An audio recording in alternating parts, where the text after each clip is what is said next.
I used to say I got in the business when harass was 2 words instead of 1. and I do think it's changed a lot for the better. Somebody gonna cue me or do I cue myself? Cue yourself. Okay.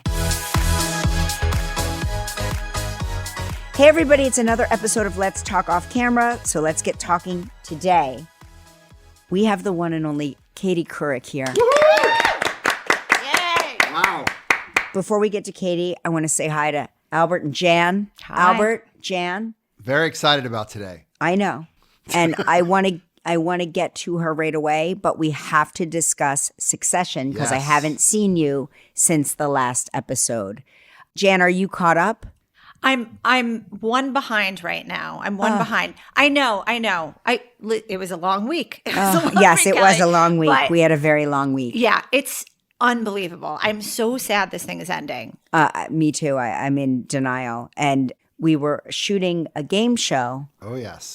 and we were working in the production offices Yep. of where they shot Succession. So Yep. we felt Succession adjacent. Mm-hmm. And we all took turns standing in front of that paper Succession sign. Your mark on the floor was probably where Brian Cox was pacing around the newsroom. Probably. I mean, that's what I channeled when I was hosting the fun family game. Did you see he just got cast in a reality show where Yes, he's a competition show. It's a competition show, like a 007 Yeah. mission show where he's the one giving out the missions.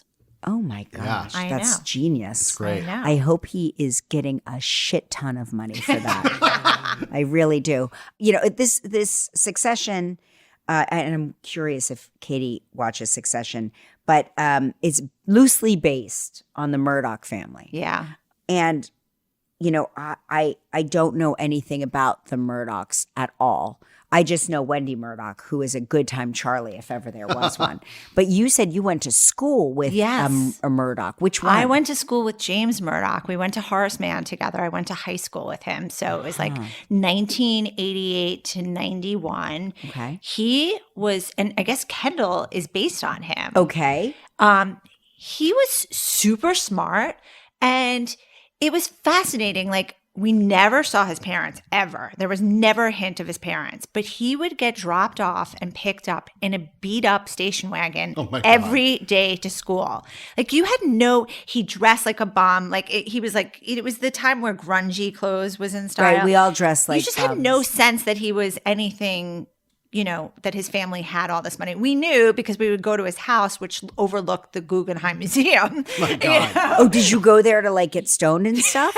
We went there for a birthday party. I mean, it was spectacular. Right. But he just wasn't that guy. He was just Right. he was a bit of an introvert.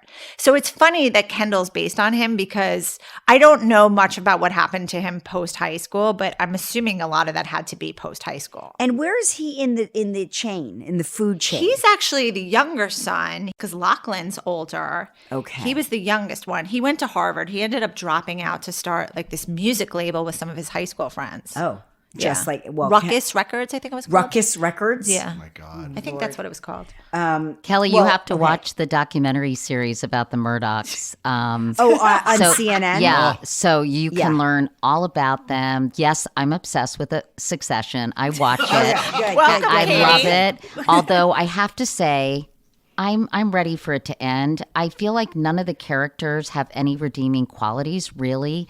Their grotesqueness is starting to get to me, and their materialism and their sort of lack of any kind of moral compass. Like, I don't know. I feel like I need to take a shower sometimes after I watch the show. Having said that, I think it's brilliant. I love Frank Rich, who's the executive producer. Of course, you know Frank, I'm sure, Kelly. Of course. And Yes, hi, I sure Albert. do. I've never met you, Albert, but Hi. I just want to say hi. Okay, And, so but that anyway, that was Katie Couric. That was Katie Couric, everybody. I mean- She's our guest today. I've got a hell of an intro for you. you do. Okay. Oh, don't I bother. do. Honestly, Kelly. No, don't I bother. want to do it. I want to do No, it. we need to. I want to get. Listen to this. She's not like me with the Soap Opera Digest Award. Okay, she's won. Oh, I wish I'd won a one of those. DuPont Columbia Award. I don't Wow. even know what that is, but it sounds pretty major. I'm going to light your fake A cigarette. Peabody, 2 Edward R. Murrow Awards. Wow.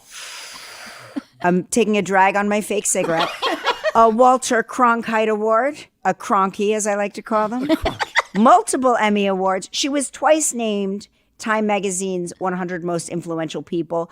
She's won the Glamour Magazine Woman of the Year 3 times. Wow. She's received too many awards to count for her cancer advocacy work, which I believe is her most important work. She was honored by both the Harvard and Columbia Schools of Public Health. It goes on and on, but she's chomping at the bit. She's chomping You're at the so bit. sweet. I am so embarrassed. Like, I need to shorten my bio because it's so mortifying. This is a 1-page tear sheet. I just zeroed in on the accolades because I like trophies, and I'm curious, what does a Peabody and an Edward R. Murrow Award look like? Let's see. A Peabody is a coin that has George Foster Peabody's name on it. I got that for my work on colon cancer awareness when I was at the Today Show, and that was incredibly meaningful. The DuPont was for my Sarah Palin interview, and that's kind of a baton. That's sort of a circular silver thing that I have somewhere.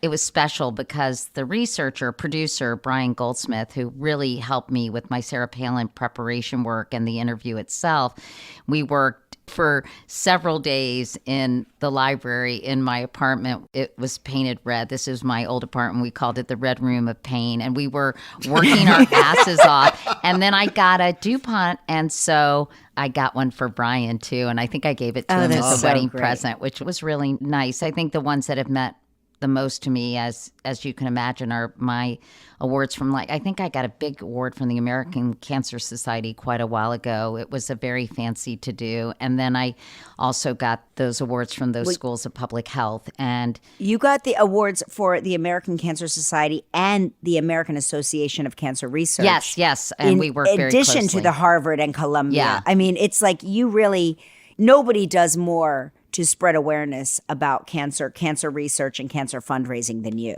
Well, nobody. I think you would have done the same thing, Kelly, if you lose someone very close to you love. And I lost my husband, as of course some of your listeners may remember, when he was just 42 in 1998. I think before that, I did all sorts of events. And I'm sure you do too, Kelly, because there's so many important causes. And I'd be asked to MC this or do a panel, blah, blah, blah.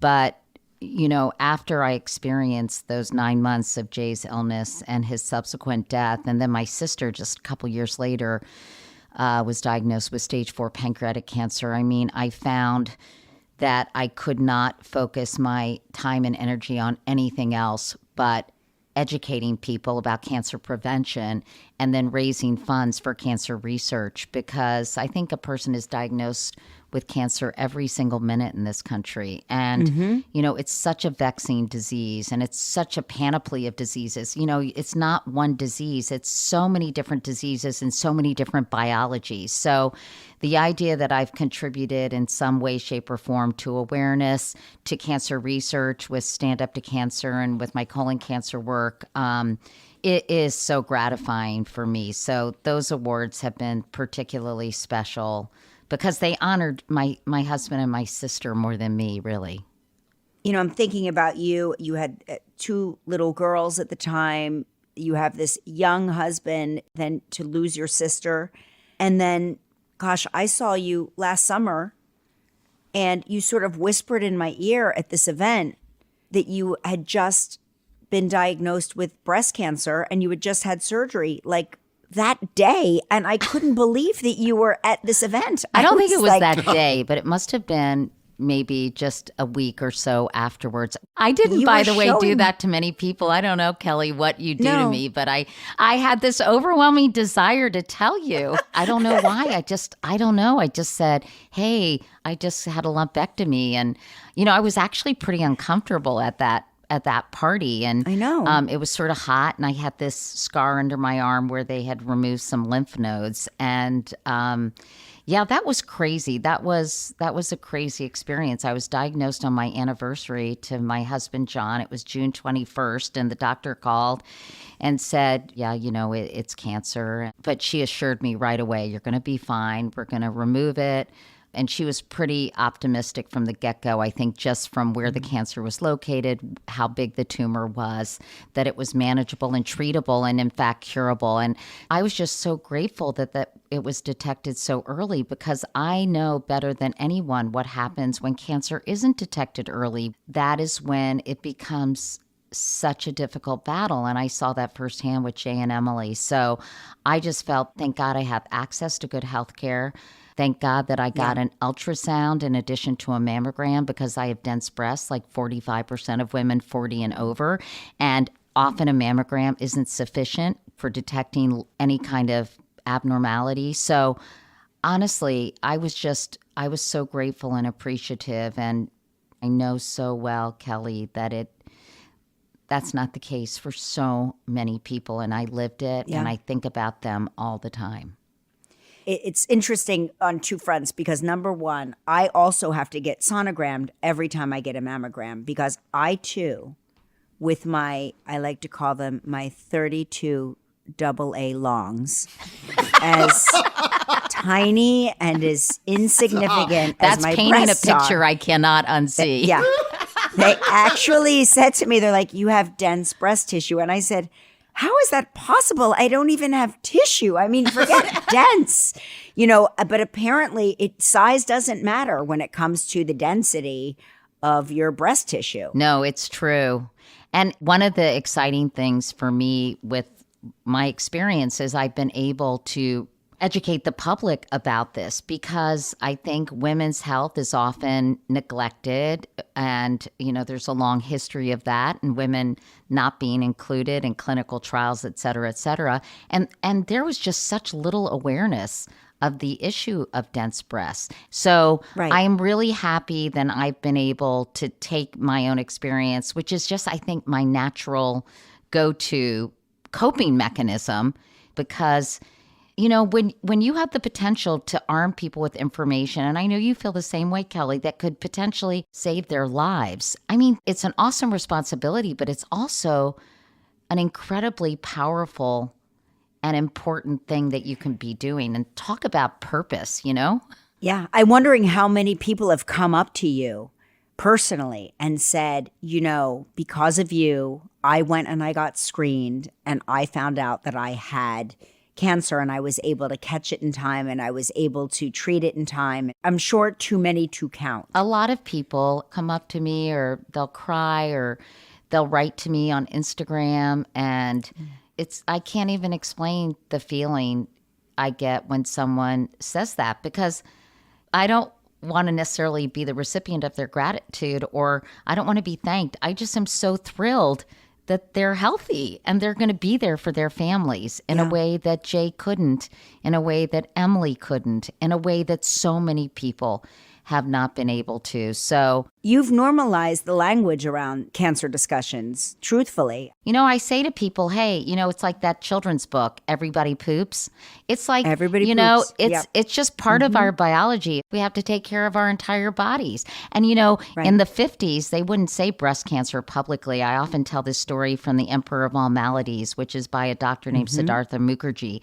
And in the 50s, women were looking for a support group for people with breast cancer. And they put an ad in the paper. And I think the New York Times, I believe it was, said they had to say cancer of the chest cavity because they couldn't say breast cancer in the paper. So you see how stigmatized it's been and how people feel so uncomfortable talking about it. You make it palatable, Katie, whether it's your podcast or when you were on the Today Show. I felt like I could understand actually what you were talking about. Well, that's a real compliment, because that's the goal, right?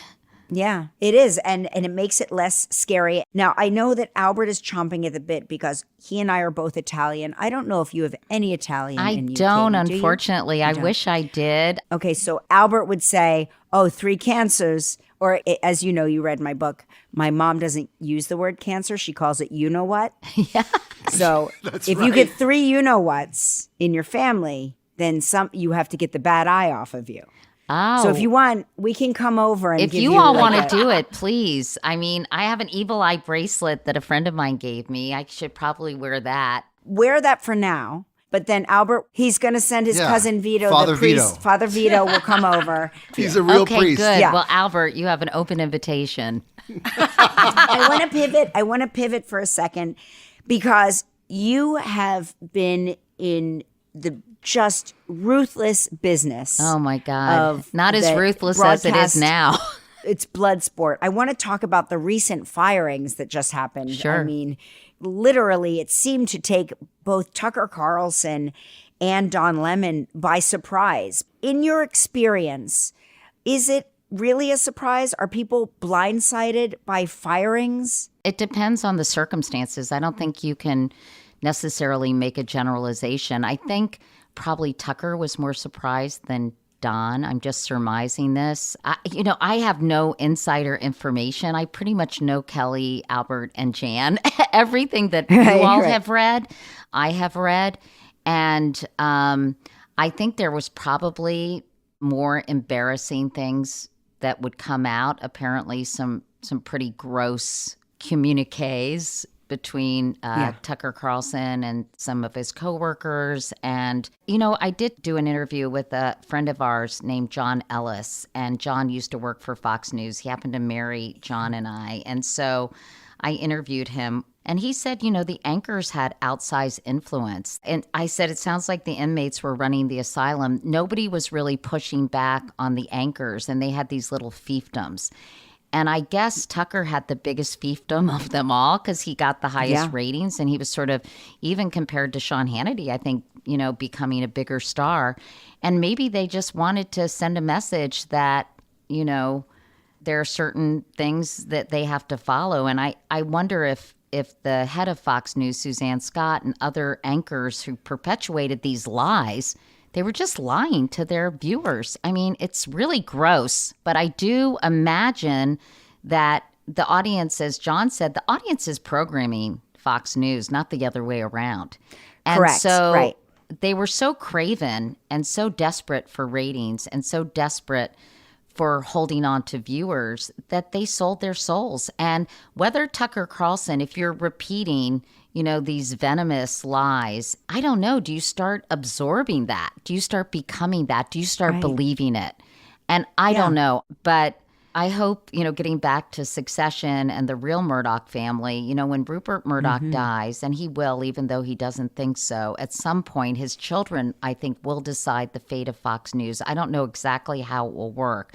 But when you have Lachlan, I mean, he's like a younger version of his dad. But when you have James and Liz and you have Prudence, they'll have an equal say in the future of Fox News. And old-fashioned news where you didn't give your opinion, where you just gave the information, is that even a viable business model anymore? And has Trump changed it? When you have a president who's also perpetuating those lies, how do you not call him out without being called biased by the other side? It's a very complicated conundrum journalists are finding themselves in these days. Let me take you back in time. Do you remember when you and I went to Donald Trump's wedding? Yes. And do you remember that you had the greatest purse of all time? Katie had a purse that had a built-in, it was a purse that had a hidden camera in it. And so Katie could film people coming and going. And at one point, I had a better vantage point of something, and you threw me the bag, and you were like, Shaquille O'Neal's walking in, get his entrance. And I'm holding it like it's a camera, and you're like, just hold it like it's a purse. Do you remember? I don't know why I thought that was a good idea, why I did it. I just thought it was so funny. Idea. And I felt like a, international woman of mystery. And so, Love mystery. Yeah, I think it got confiscated ultimately. My purse cam got Did it really? confiscated. Oh, no. I also brought it to the Oscar party. I don't know. I just thought it was so funny. I guess I was bored or something. And I just thought it would be so much funny. Fun. It was great. It was so great. I promised my audience that I would steal something from the Trump wedding and bring it on the air. Did you?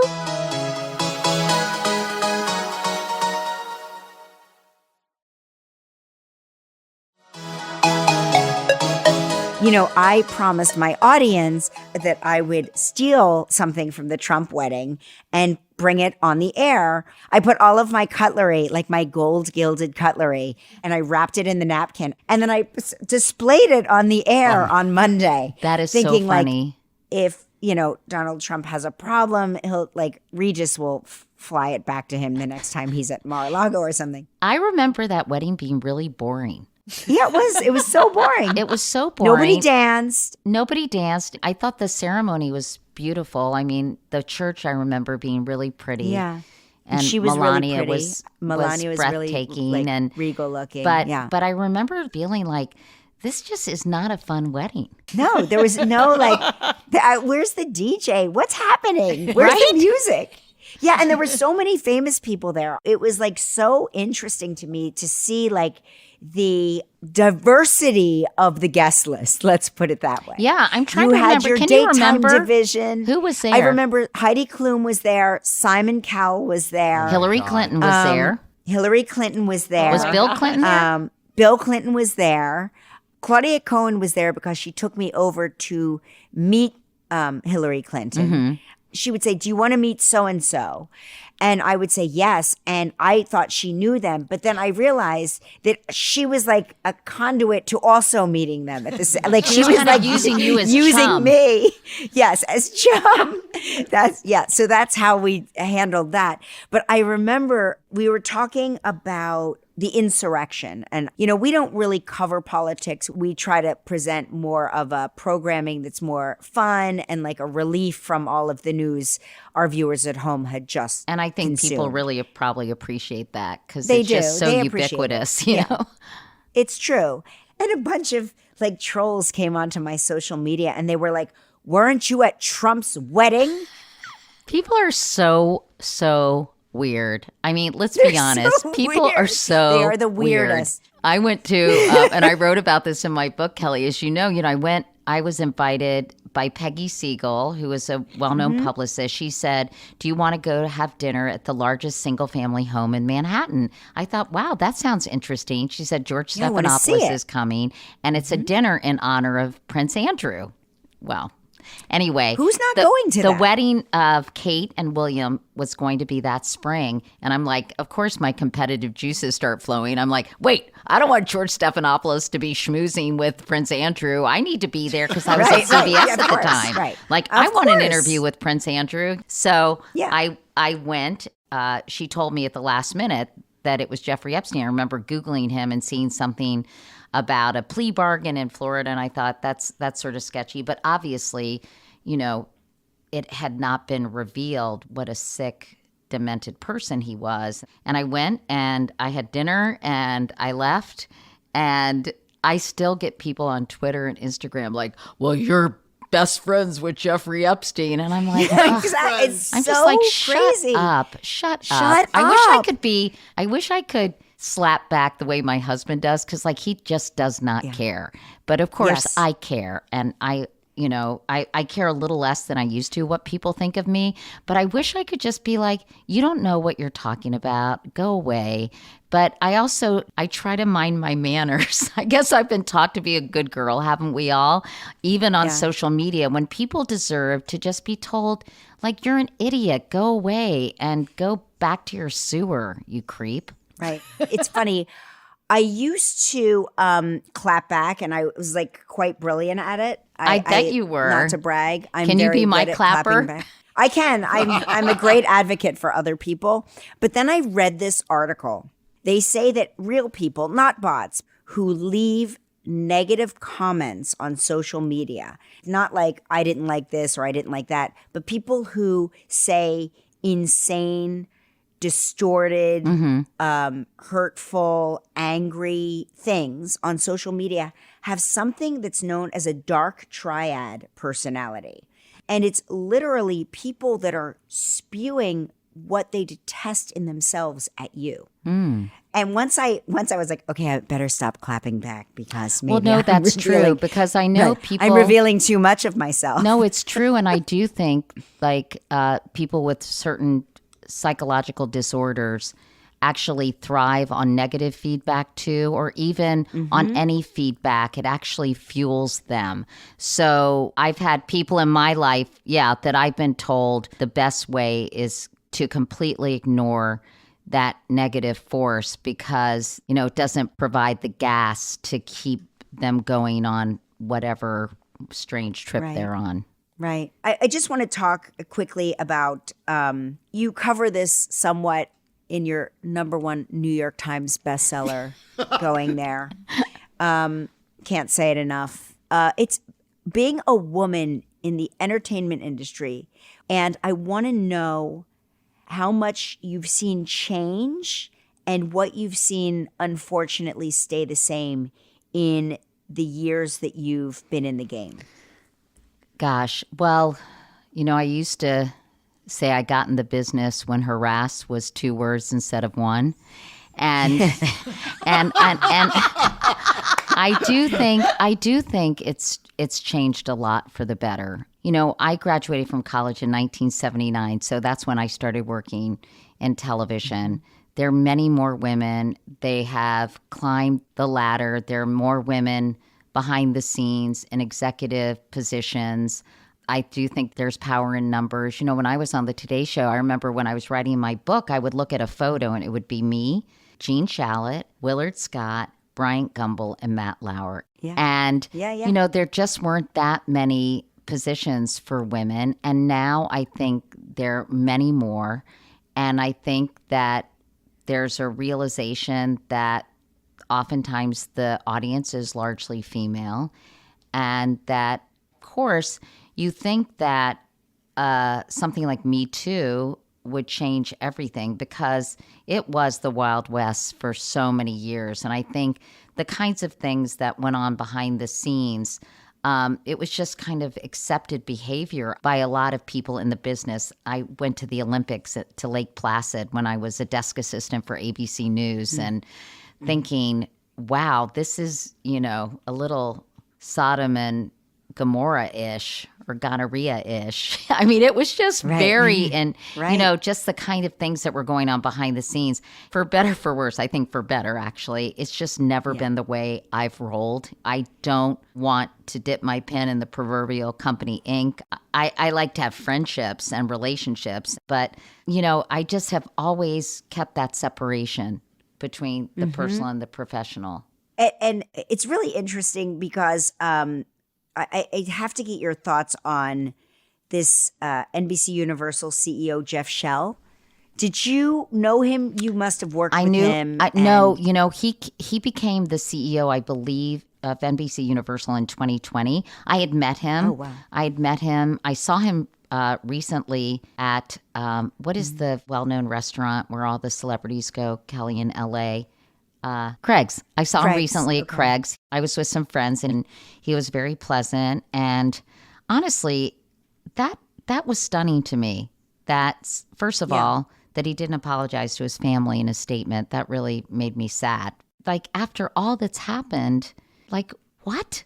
I just don't get it. And, I was talking to Frank Sesno and he's like, men are slow learners. But I'm like, oh, come on, give me a break. It's just, it's so self-destructive, that behavior. And even when I think of is it TJ Holmes, right? I was going to ask you about TJ Holmes and Amy Robach. Yeah. I mean, I just don't, is it worth it? Or comport yourself in a way that if you want to get involved, get divorced, go to your superiors, do the right thing for your career and for your personal situation.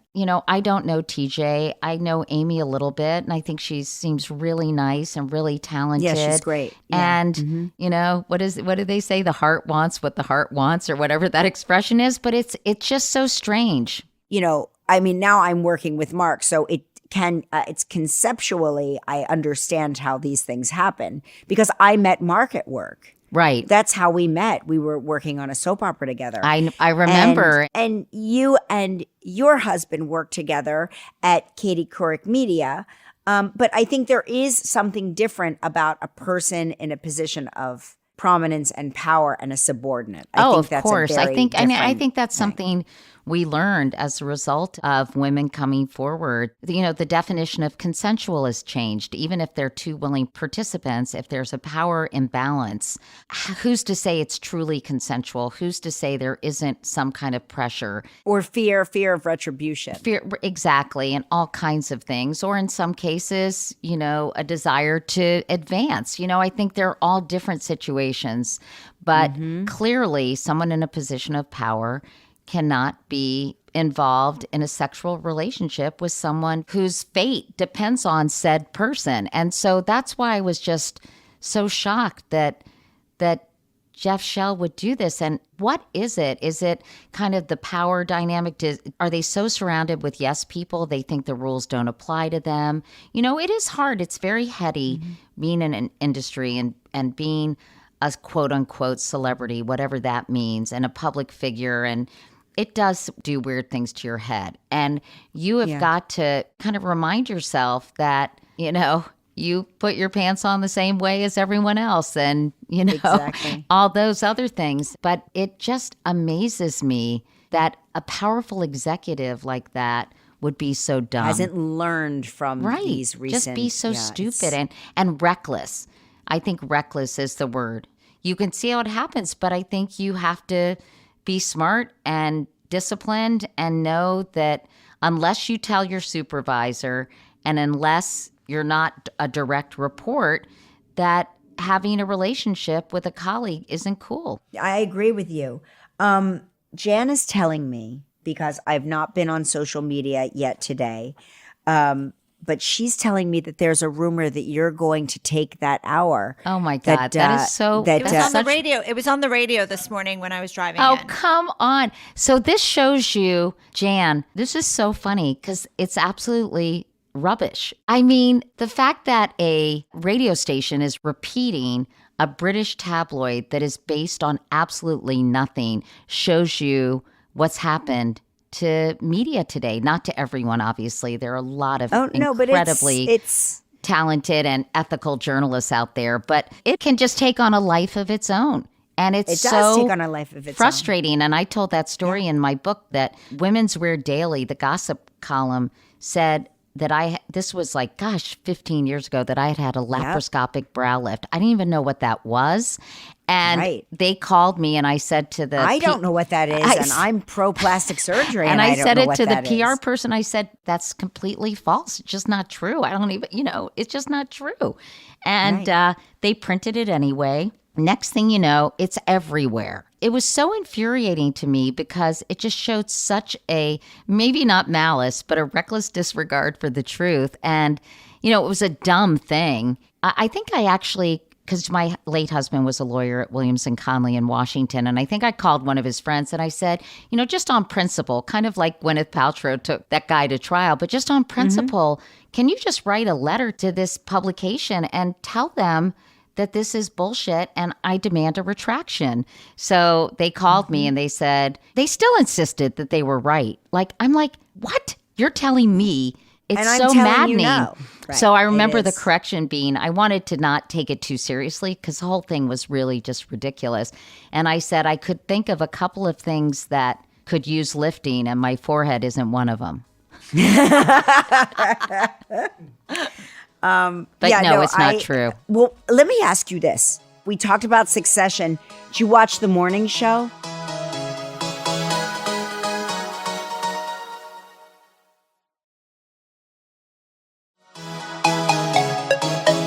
Before we sign off, did you watch the morning show? Does everybody ask you that? I do watch the morning show because obviously I'm curious and it's been interesting for me to watch. I mean, hard that first season where clearly Steve Carell played Matt. I think they had to rewrite the whole thing when that happened. And, I remember using the word disgusted to talk about Matt's behavior. And I think my overwhelming emotion is I'm just so disappointed and so sad. And, on a human level, it's hard to see someone, as Andy Lack told me when Matt was fired, go from hero to zero. And that's hard to witness. I think people just relish watching people fall from grace. And, there's also a certain sadness. Maybe you don't like Tucker Carlson. Maybe you don't like Don Lemon. And I think in Tucker's case, he's, to lie to the public is beyond, I think you can't really be rehabilitated from that. But, I don't think anybody should take a lot of joy in seeing people's downfall. I feel the same way you do. I do not relish in people's failures. It is not my brand. Right. But the morning show, sorry, I kind of got off track, but the morning show I think has been interesting to watch. I don't think I'm a character. I guess some people think I'm Jennifer Aniston.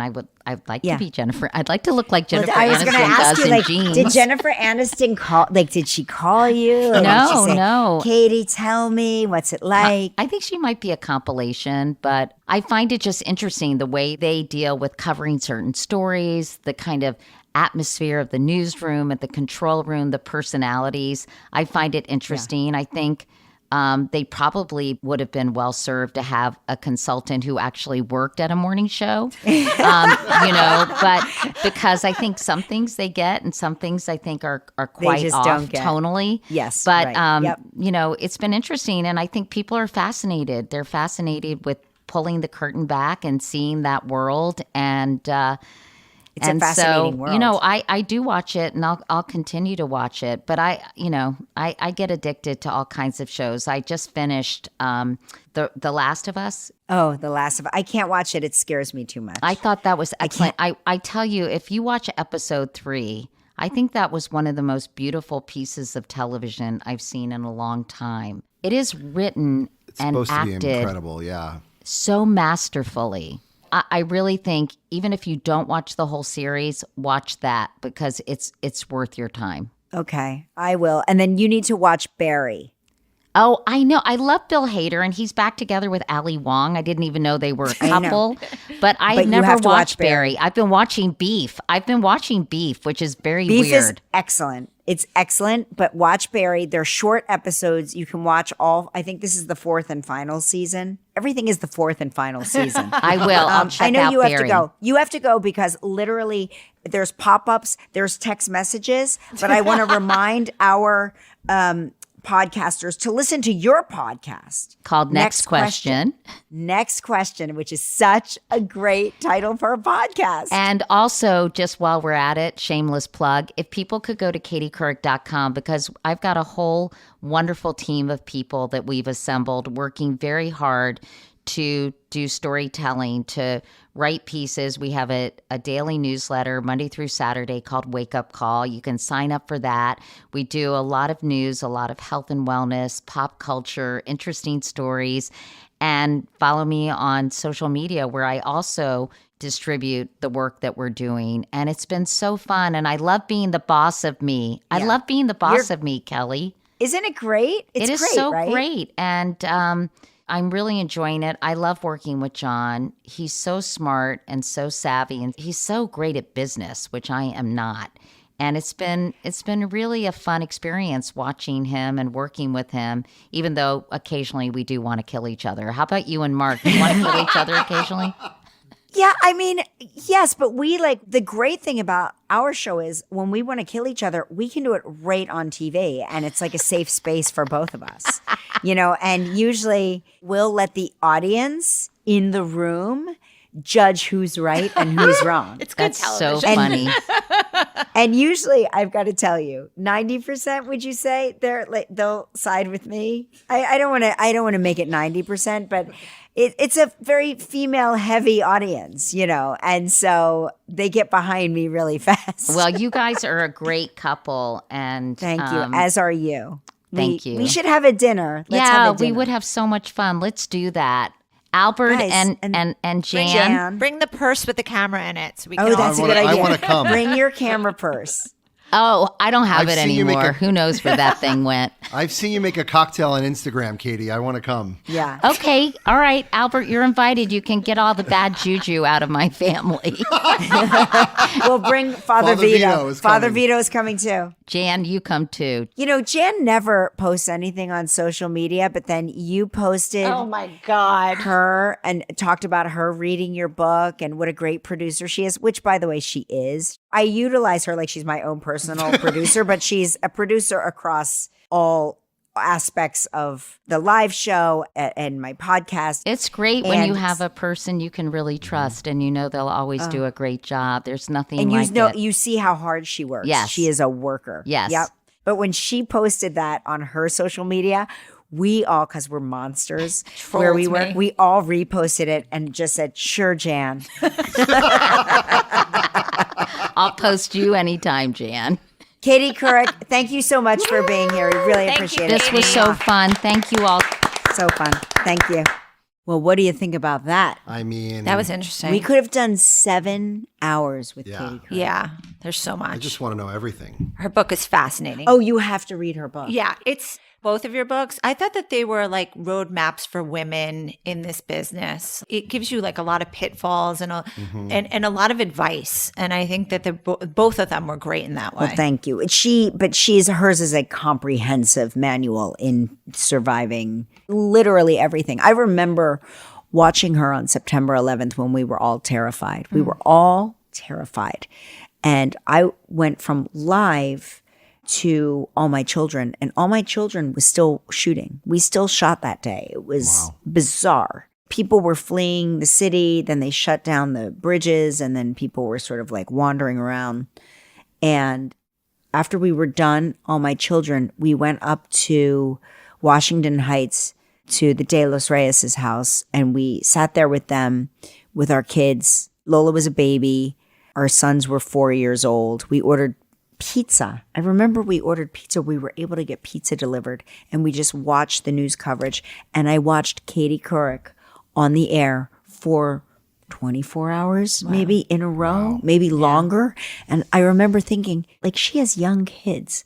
Knowing that what it's like to be a working mom, Jan, and knowing like what it takes to just get out the door in the morning, you know? Yeah. And she's just endlessly impressive. Yeah. So we want to make sure that all of our listeners sign up.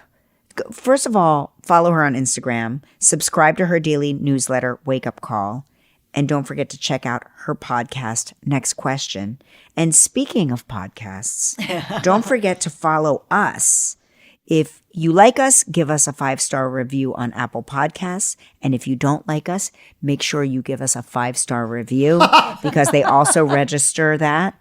Just curse under your breath as you give us a 5-star review. Let's Talk Off Camera is available every week on all major podcast listening platforms. Can't wait to talk off camera next week. Oh, did I tell you I met that lady and it was like marching through Central Park, and she stops and she comes back and says, "I'm listening to you right now. I love the yes. podcast." It was very exciting. Yeah, it's amazing. Very, very And exciting. the guy in the audience at Generation Gap Oh yeah, screamed out. I know exactly. It was He so loved the funny podcast. when you find people that are listening to your podcast while you're at work, and they're like, "Oh, I was just listening to you on the subway." Yeah. It's very exciting. All right, that's a good one, guys. That's a wrap.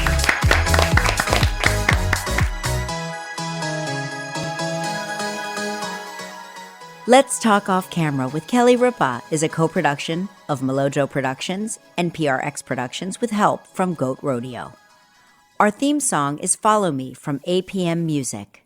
From Melojo, our team is Kelly Ripa, Mark Consuelos, Albert Bianchini, Jan Chalet, Devin Schneider, Michael Halpern, Jacob Small, Roz Therian, Seth Gronquist, and Nick Ribola. From PRX Productions, our team is Kara Schillen, Genevieve Sponsler, Megan Nadolski, Edwin Ochoa, Rebecca Seidel. Additional sound design by Terrence Bernardo. The executive producer of PRX Productions is Jocelyn Gonzalez. This show is powered by Stitcher.